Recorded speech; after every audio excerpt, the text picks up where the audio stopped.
iyadoo maanta magaalada Hargeysa laga furay carwo ganacsiyadii lixaad ee Somaliland ayaa waxa qayb ka ah shirkadihii halkaas ku soo bandhigay yoolkoodii iyo qorshaha cusub ay ku odorosayaan sanadka hadda bishay waa 2014 ee kamid ahaa shirkadda Telesom Group ah shirkadda ugu faacaweyn shirkadaha isgaarsiinta geeyiga waxaanay madashiisa ka shirkadda Telesom Group ku soo bandhigeen adeegyo cusub oo kamid ahaayeen shabakadaha ugu ballaaran ee inta ugu badan dadka dunidu ku wada xiriiraan waa Facebook iyo Twitter keenado aan adeegsanin internet aad si sahlan u isticmaali karto mas'uuliyiinta shirkadaasi Telesom ayaa inooga waramaya sida loo adeegsanayo adeegyadan cusub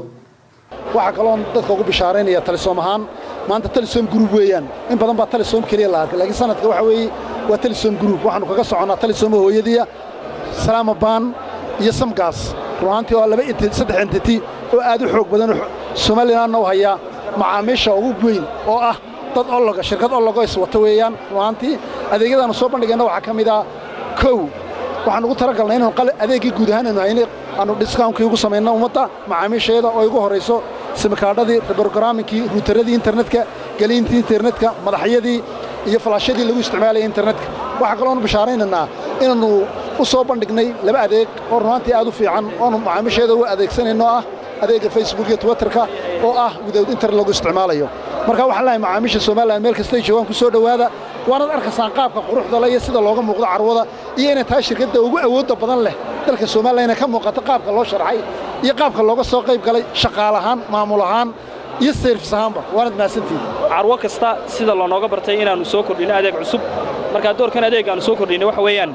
carwadan ku cusub labada adeeg ee dhalinyarada ku wajahan oo ah Facebook iyo Twitter-ka runtii oo ay dhalinyaradu ku isticmaalayaan iyagoo aan isticmaalahayn